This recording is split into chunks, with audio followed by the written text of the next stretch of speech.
के आ जाने। Hey everyone, बात करेंगे गोविंदा सर और उनकी वाइफ सुनीता की कि कैसे गोविंदा सर ने अपनी वाइफ को हर्ट किया, कैसे उन्होंने अपनी वाइफ को प्रेशराइज किया नीलम जैसा बनने के लिए, और कैसे उन्होंने इन दोनों को ही हर्ट किया, इन दोनों को ही चीट किया, सुनीता को भी और नीलम को भी। तो चलिए बात करते हैं इन सभी टॉपिक्स पर। आप लोगों ने रिसेंटली कपिल शर्मा शो तो देखा ही होगा, जिसके अंदर शक्ति कपूर, गोविंदा और चंकी पांडे, इन तीनों को बुलाया गया था और इन तीनों ने इतना ओपनली अपने अपने अफेयर को लेकर उसमें बात की। क्या इन लोगों को ये नहीं पता कि घर में इनकी वाइफ्स भी इस शो को देख रही होंगी? तो चलिए हम बात करते हैं फिर गोविंदा सर की कि गोविंदा सर की हमने बहुत सारी मूवीज तो देखी ही हैं, जैसे पार्टनर, कुली नंबर 1। अब जैसे इन मूवीज में इनकी 2 वाइफ्स होती थी, वैसे ही इनका रियल लाइफ में है कि इनकी वाइफ सुनीता और गर्लफ्रेंड नीलम। हम बात करें गोविंदा सर की जर्नी की, इन्होंने 2 मूवी साइन कर रखी थी जिसमें इनको रोमांटिक सीन करने थे, और ये उस टाइम की बात है जब गोविंदा सर की बॉलीवुड में स्टार्टिंग ही थी। उस टाइम गोविंदा सर ने 2 मूवी ऑलरेडी साइन कर रखी थी, बट उसके अंदर उन्हें रोमांटिक सीन करने थे जिसमें उन्हें बहुत ज़्यादा इशू आ रहे थे। तो वहीं उनके ब्रदर कीर्ति कुमार वहाँ गए, और जब उन्हें इस बात का पता चला तो उन्होंने गोविंदा को एक एडवाइस दिया, और उन्होंने गोविंदा को कहा कि तुम एक गर्लफ्रेंड बनाओ।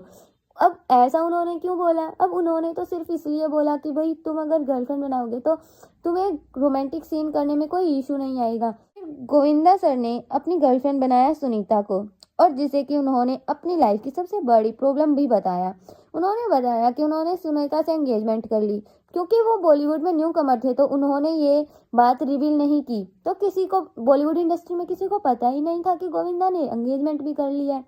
फिर गोविंदा सुनीता को डेट करने लगे, बट उसके बाद में गोविंदा सर को एक मूवी मिली, और वो मिली नीलम के साथ, और वो नीलम से बहुत ज़्यादा ऑब्सेस्ड हो गए, और उनका कहना था कि नीलम उन्हें बहुत ज़्यादा पसंद आई। क्यों? क्योंकि नीलम जो है वो इतनी रिच होने के बाद भी इतनी सिंपल और इतनी हम्बल, इतनी अच्छी लड़की है। वो उसकी बात, और न कि अपनी फैमिली से ही बल्कि वो उसकी बात सुनीता से भी करते थे, और वो अपनी वाइफ सुनीता को कहते कि तुम्हें नीलम जैसा बनना चाहिए। नीलम देखो कितनी रिच है, बट उसके बाद भी उनका बिहेवियर कितना अच्छा है। वहीं बॉलीवुड इंडस्ट्री में उस टाइम जो भी नीलम से मिलता था, हर कोई नीलम से ऑब्सेस्ड था, हर कोई नीलम को पसंद करता था।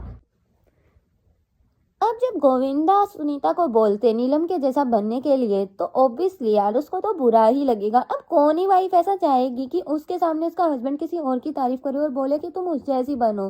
तो सुनीता इन चीज़ों से इरिटेट हो जाती थी। और अभी देखिए, ये बोलना गलत भी नहीं होगा, क्योंकि आप जैसे हो वैसे अच्छे हो। हाँ, अगर कोई बैड हैबिट है तो उसे चेंज करना चाहिए। गोविंदा सर सुनीता के सामने हमेशा नीलम की तारीफ करते थे और बोलते थे कि तुम नीलम जैसी बनो। तो सुनीता ने परेशान होकर एक बार गोविंदा सर को नीलम से रिलेटेड कुछ बोल दिया, जो कि गोविंदा सर को बहुत बुरा लगा, और गोविंदा सर ने सुनीता से अपनी एंगेजमेंट तोड़ दी। बट देन उसके बाद ये दोनों का पैचअप हो गया और इन दोनों ने फिर से अपनी एंगेजमेंट कर ली।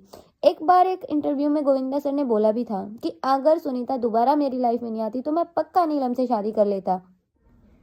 और अगर हम वहीं बात करें नीलम की, तो नीलम को 1 साल तक भी ये नहीं पता था। वो 1 साल से गोविंदा सर के साथ शूट कर रही थी, बट उन्हें ये नहीं पता था कि गोविंदा सर एंगेज्ड हैं।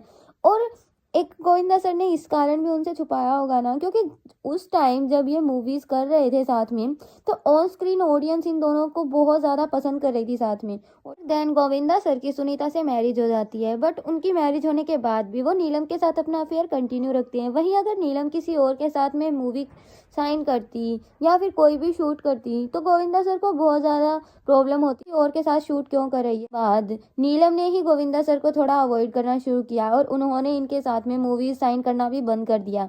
फिर उसके बाद अगर हम बात करें, तो गोविंदा सर ने अपने एक इंटरव्यू में भी कहा, this successful screen pair and to be honest to a certain extent I did exploit my personal relationship with Neelam for professional ends. I played dirty with her. I should have told her that I was married. कहा कि अगर उन्होंने सुनीता से marriage का promise नहीं किया होता तो वो पक्का नीलम से ही शादी करते। उसके बाद उन्होंने अपने एक इंटरव्यू में बोला कि वो डेस्टिनी में बिलीव करते हैं और वो जूही को और दिव्या भारती को भी पसंद करते हैं।